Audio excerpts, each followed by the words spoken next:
What is going on, all you fine folks out there in the internet world? You hear that? That is sleet. S-L-E-E-T, sleet. I got out this morning, it was like in the 60s. Now it's in like the minus 60s. It's gonna be cold in the morning, like single digits cold. So that's why I got 2 heaters in my shop to keep it nice and warm, because I have things to do, and one of the things I have to do are to make videos for you. So this video we're gonna call, Billy, how do you do that? So I want to talk about pet hair, fine fiber, backseat hair, upholstery, whatever you want to call it, and the shit that gets lodged in there and how to get it out. Well, there's a couple of things I do. One of the things I do, would you bring my tornado over here? I guess I didn't pull it all the way over. One of the things I do is I'll do a dry brush. Here's said seat. You can do a dry brush. It's going to bounce things around, kind of loosen that stuff up. But another thing you can do, if you've seen my videos before, I do a Shotback Mod on my tool. What that is, you don't have to have the hole through it, but I have this cut. Normally it's like this, and I cut it all the way around because suction doesn't clean.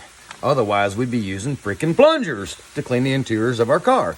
We need positive airflow. So when you're shoving this thing here and there, you don't have positive airflow because you got it shoved in somewhere. You've got it shoved in somewhere. And you're cutting off the what?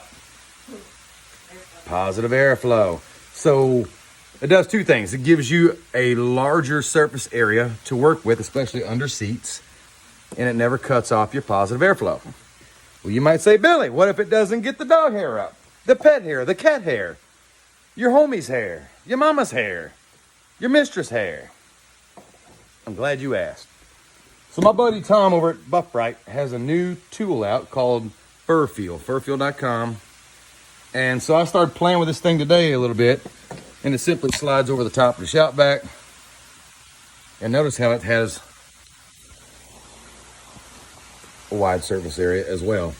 I'm gonna have my assistant, my lovely assistant Beth, turn my Shotback on and kind of give you a rundown of how I work this, whether it's short fiber carpets here and SUVs that have the piece of crap panel in the back. Usually just pull that out and blow it out with a tornador.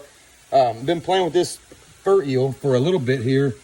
Pretty impressed with it. I'm still going to use my tornador just because it's my go-to, and it also helps me to blow things out, break that stuff up that's deep down in the fibers.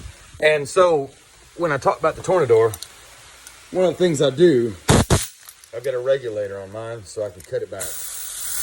I can regulate that air however I want to. So if I don't want to blow shit everywhere, I just cut it back a little bit, cut it back a little bit, cut it back a little bit. There we go. And then I can blow this out, or at least loosen things up without blowing shit everywhere. So Beth, if you would. All right, here's the fur eel. Get there.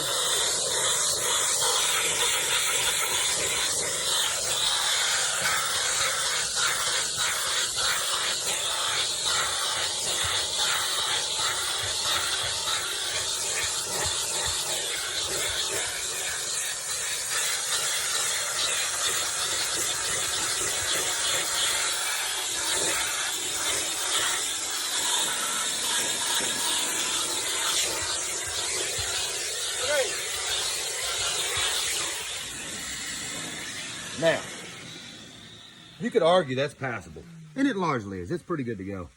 But I've got a few fibers still stuck in there. Simply just come in, put it with a tornador, and you can go over it again. There is no magic potion that's going to make that thing poof go away in 5 seconds, but there are a multitude of tools that you can use at your disposal to get you the results that you're looking for. This is another little thing. Actually, I made this.